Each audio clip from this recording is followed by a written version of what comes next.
लोक कल्याणकारी अगर हमें या आर्थिक लोकतंत्र के लोक कल्याण को देखना हो तो हमें नीति निर्देशक तत्व में जाना होता है। लेकिन अगर गुड गवर्नेंस देखना हो तो केवल लोक कल्याणकारी भावना से काम नहीं चलता, बल्कि इसमें संवेदनशीलता हो, इसमें पारदर्शिता हो, इसमें खुला अप्रोच हो, यानी कि खुला दृष्टिकोण हो, इसके भीतर सर्वोदय और अंत्योदय की भावना हो, तब जाके सुशासन बनता है। लेकिन अगर डायरेक्टिव प्रिंसिपल में जाएंगे तो यह लोक कल्याण या जन कल्याण की भावना से ओतप्रोत है। लेकिन यह जरूरी नहीं है, यह शासन तो हो सकता है, लेकिन सुशासन के लिए और इंतजाम करने पड़ते हैं। और वो इंतजाम क्या है? संवेदनशील होना। महंगाई जैसे बढ़ रही है, लोगों को समस्या हो रही है, गैस का सिलेंडर की कीमत बढ़ रही है, लोगों को समस्या हो रही है, डीजल पेट्रोल के रेट बढ़ रहे हैं, लोगों को समस्या हो रही है, कपड़े लत्ते जूते किताब कॉपी दवाई सिंचाई खेती बाड़ी अगर सब महंगे हो जाएंगे तो शासन तो फिर भी रहेगा, लेकिन सुशासन पर सवाल उठेगा। सुशासन एक लोक प्रवर्धित अवधारणा है, सुशासन लोगों के ही काम आती है। लोग कैसे? लोक कल्याण तो इसमें भी है। महंगाई में कम से कम पेट्रोल तो मिल रहा है, आप कह सकते हैं ना। गैस सिलेंडर भले ही 1000 रुपए दे के आपके घर तो आ रहा है, आप बोल सकते हैं ये लोक कल्याण हो सकता है। लेकिन संवेदनशीलता है, संवेदनशीलता तब होगी जब सबकी पहुंच में, जैसे कहते हैं ना कि आसानी से होगी।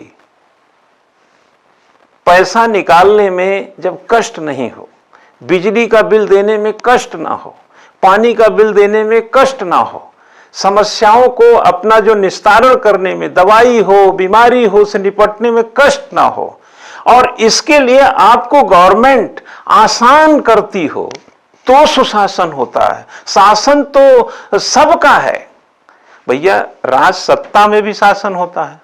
अकबर का भी शासन था, औरंगजेब का भी शासन था, अशोक महान का भी शासन था, हिटलर का भी शासन ही तो था, गद्दाफी का शासन ही था, इराक में भी शासन था सद्दाम हुसैन का। शासन कहां नहीं है? शासन राजतंत्र में भी होता है, शासन प्रजातंत्र में भी होता है, शासन हर जगह होता है। भीड़ का शासन, लोकतंत्र का शासन, राजतंत्र का शासन, महिलाओं का शासन, पुरुषों का शासन, अभिजात वर्ग का शासन। शासन की तो 2 दर्जन वैरायटीज है। लेकिन सुशासन में जब संवेदना का संलग्न हो जाती है, जब खुला मन संलग्न हो जाता है, जब सर्वोदय की भावना जिसमें सबका उदय निहित हो और अंतिम व्यक्ति जो पंक्ति में खड़ा है उसके लिए काम हो, तो सुशासन होता है। महंगाई की चपेट हो, जैसे मैंने बताया कि महंगाई की मार हो, शिक्षा व्यवस्था में दिक्कत हो, स्वास्थ्य में चिंता हो, तो शासन तो हर परिस्थिति में, बट सुशासन नहीं है। तो जो सेकंड पेपर में सिलेबस दिया है उसकी कई वेराइटीज है।